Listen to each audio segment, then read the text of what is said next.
Okay, welcome back to the Deep Dive. This is where we take the sources you send us, articles, notes, sometimes whole books, and really dig in. Yeah, we try to pull out the core ideas, the surprising bits, and, what might actually be useful for you. It's like getting the highlights, but with context. Exactly. And today, we've got some really interesting material. It's from a listener who shared excerpts from a book called Lose Not Your Heart. Right, by Shriram Sharma Acharya. And the source material introduces him as a very significant spiritual thinker, specifically described as a spiritual master from India. And his ideas aren't just presented as philosophy. The source really frames them as principles that can genuinely transform your personality. Which is a big claim. So that's kind of our mission today, unpack these core messages from the excerpts. Yeah, we want to understand how these principles are supposed to work for personality change, why the source claims this knowledge is so important right now. And really get a feel for the perspective of this author, presented as, this Indian spiritual master. And like I said, this came from a listener who's specifically looking into these ideas for personal growth. Perfect motivation. So let's dive in and explore these ideas, which sound potentially quite profound, straight from the source material provided. Okay, let's start with the author's basic viewpoint. The source sets him up as this spiritual thinker, right? And his main argument, the one the source really highlights, is the absolute importance of inner spiritual contemplation. Adhyatmik Chintan, I believe the source mentioned. Yes, and it immediately contrasts that with only doing external things like public service, without that inner foundation. Right. The source actually warns that just focusing on the outward stuff, the lokopkari karya, can backfire. This is, it can lead to ego, needing praise, feeling cut off. And even turning that well-intentioned service into something harmful, which the source dramatically calls lok vinash, or public destruction. Wow. That's quite a statement. And the key thing missing, according to the source, without that inner work, is humility. Vinipavav. It says true humility doesn't just show up.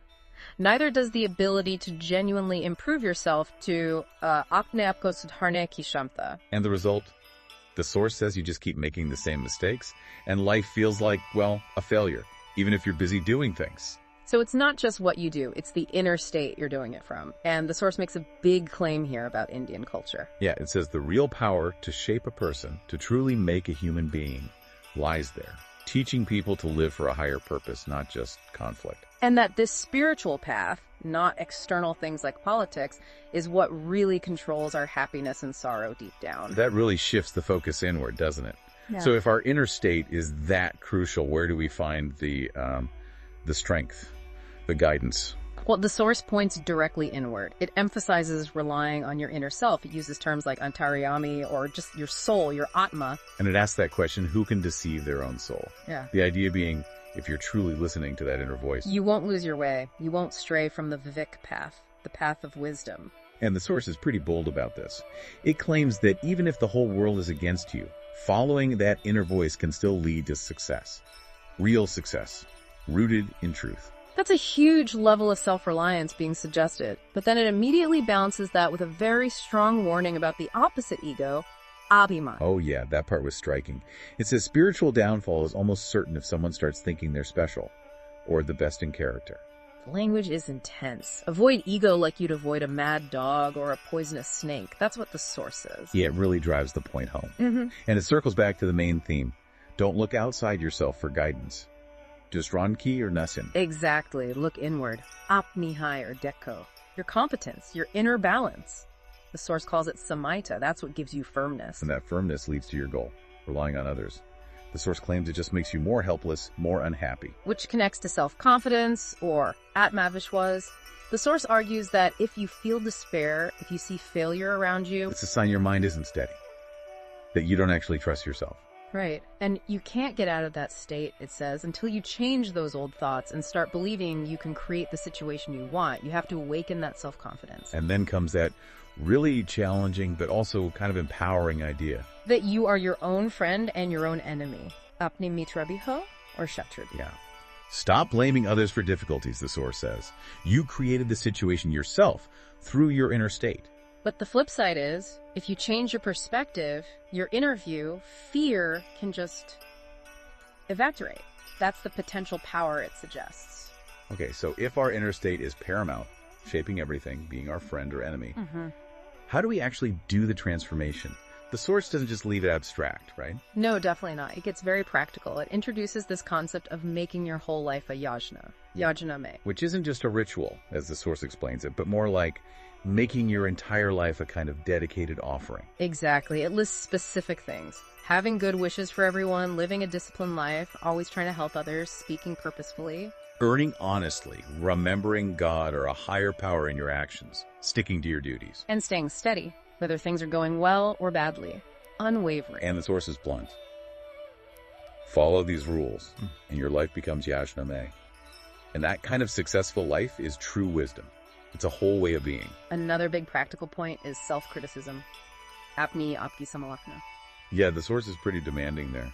It says leave nothing out in your self-assessment if you want real progress. And crucially, before you criticize anyone else, examine your own faults very carefully. That takes honesty. And it also gives advice on managing thoughts and emotions day to day, like keep laughing, keep smiling. Simple, but maybe effective. It also suggests that silence is often the best response to frustrating talk or criticism. Just enduring it stops arguments from growing. And focus on your own duty, not other people's flaws. That's presented as a path to inner happiness. What about difficult memories? That comes up too. Right. The advice is basically, forget old painful stuff. The source argues forgetting the unpleasant is just as vital for health as remembering the good. So if someone hurt you, let it go. Focus on doing good instead. Forgetting sorrows is the way to freedom from worry, it claims. It's like active mental hygiene. And it talks about mastering joy and sorrow, too. Yeah, not being a slave to them, establishing mastery over them, learning from every single situation to elevate your life. And here's a fascinating claim. As you elevate internally, things that used to seem bad start looking favorable. Sorrow itself might just stop. That's a profound shift, and running through all these practical points is a huge emphasis on action. Speak less, do more. Woo. Volkam, karya adik. That maxim really stood out. It does, and the source makes a challenging argument. If you feel people aren't listening to you, maybe the problem isn't them. Maybe it's your lack of action backing up your words. Ouch. Because action has a lasting impact, the source says, while words can be fleeting. Exactly. And this call for action, grounded in wisdom and courage, is presented as what the current era, the Yug, desperately needs.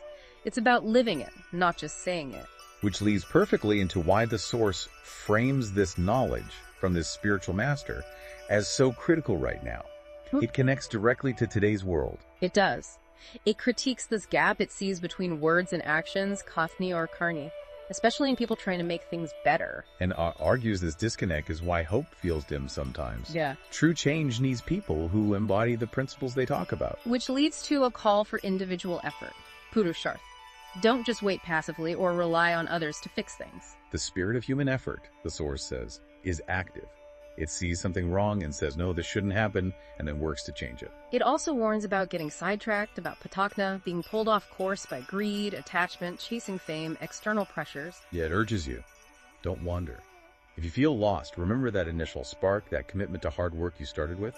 And dedication, lagan, and hard work, shram, these are highlighted as the real engines behind great achievements. The source kind of implies the author's own massive output writing. Organizing is proof of this. It contrasts this with just, getting by through dishonest means. So real impact comes from that inner commitment fueling dedicated effort. And the source keeps coming back to this, aligning your thought and your character, chintan or charitra. That's the key to real influence, real success, and the most effective way to solve your own problems. Inner self-improvement. It really presents the wisdom in this book as an antidote to so many modern issues the source points to. Right. Mental tension, feeling dependent on external things, lacking purpose. And the essence of Dharma, true righteous duty, isn't just theory. According to the source, it's about fulfilling your responsibilities and facing obstacles without fear. That feels very relevant today. Absolutely. Wow. So stepping back, this material, described as coming from an Indian spiritual master, really takes you on a path. Yeah, from needing that deep spiritual grounding to tapping into your inner power. They're giving practical steps for changing your personality. And finally, arguing why this is exactly the kind of understanding needed to navigate the world right now.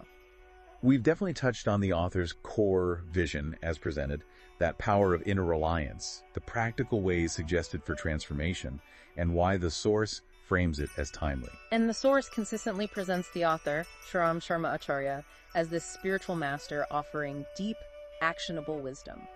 It certainly makes a case that engaging with these principles drawn from this source could genuinely lead to significant personal change and maybe a more centered life in complex times. Which leads us to a final thought for you, the listener, to consider. Given the challenges the source highlights in modern life and the inner strength it points to, how might shifting your focus inward, as this material suggests, actually change how you deal with obstacles and pursue what matters most to you? Something to mull over. So this deep dive was based on excerpts from the book Lose Not Your Heart by Shrim Sharma Acharya. It's published by Sri Vedmata Gayatri Trust. And if these ideas about personal transformation resonated, exploring the full book seems like a natural next step for applying these principles. Yeah, the source material did mention where you might find it online. The websites given were www.awgp.org and www.vicharkrantibooks.org. We're checking out if you're interested. Definitely. Thanks for joining us for this exploration of inner strength and transformation from this particular source. We hope it gave you some valuable insights.